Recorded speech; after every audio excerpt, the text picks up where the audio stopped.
There are millions of different mouthpieces. Brands as far as Selmer, Van Doren, and tons of other ones are available all over the place. Well, today we're going to be looking at ones just up the street in Austin, Texas called MACSAX. They've made some great classical mouthpieces, and I can't wait to show them to you. Stick around.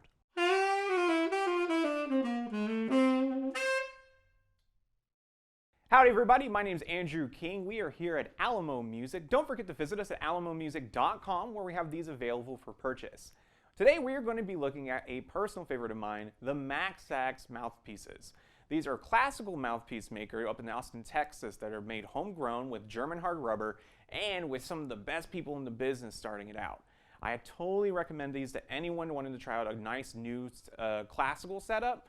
These really run the gambit as far as consistency, innovation, and just looking cool. The three we're going to be looking today are going to be kind of a range. Classical mouthpieces for saxophone are usually dominated by brands such as Selmer Paris with their C-Stars or Van Doren with their AL3s, and there's tons of other ones available. You get into the reeds and everything and it just becomes a whole other mess.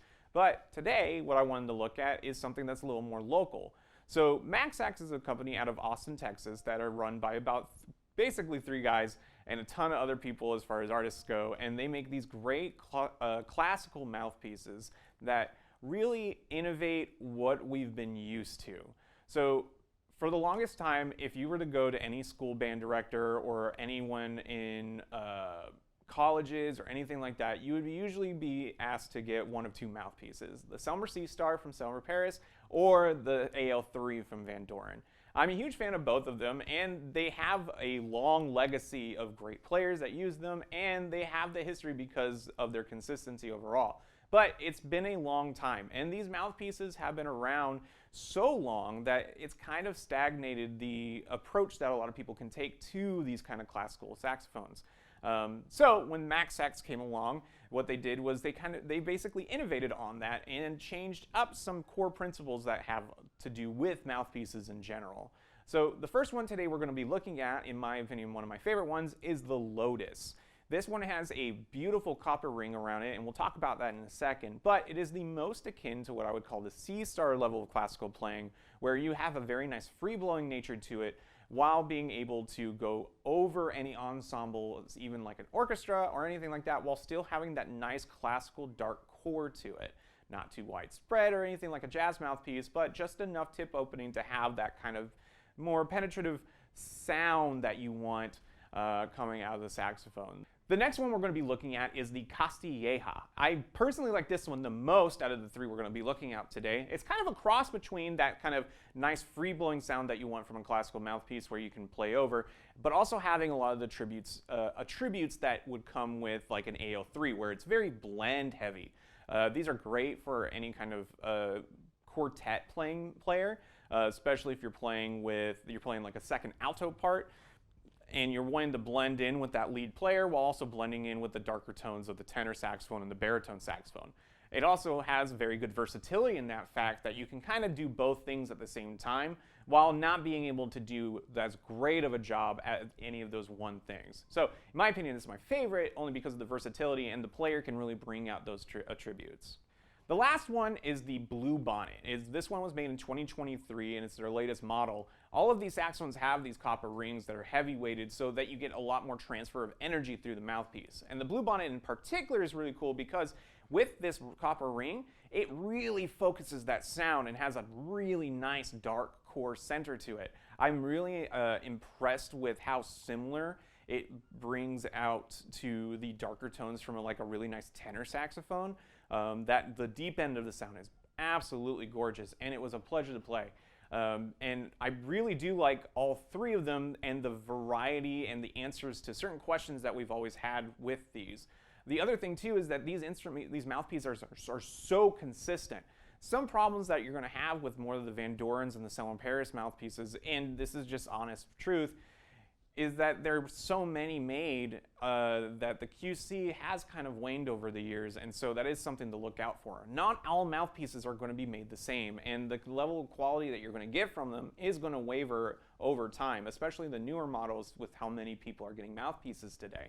With MACSAX, the process that they make them, these are consistent across the board. I can say that this is up there with that kind of Yamaha quality that you know about, where the mouthpieces have this great quality check control, all this kind of control to it. And so no matter what, you know that if you buy one, it's going to have a very nice consistent sound. And the people up at MACSAX are so great. The customer service has been absolutely fantastic, and talking to them has been a joy. I got to meet them at NAMM, I got to meet them at TMEA, and it's been absolutely fun to just learn more about what they're doing. They have tons of other ones available as well, so I totally recommend checking out their website at MACSAX.com. Anyways, let's go ahead and listen to the saxophone mouthpieces. Stick around, I have more to say after that.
Overreaching sound that I want if I want to play over an ensemble.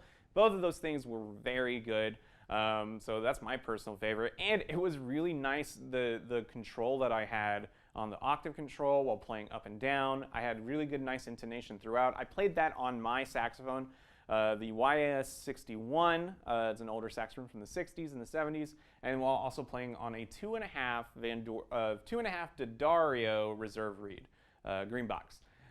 Well, thank you guys so much for watching. I really appreciate it. Please get down in the comments. What was your first mouthpiece? I want to hear what you got. Everyone usually starts out on the C-Star, or maybe the AO3, or even maybe the 4C or the 5C from Yamaha. But, you know, sometimes there's some weird ones out there. I want to know. Thank you guys for watching. Have a wonderful day.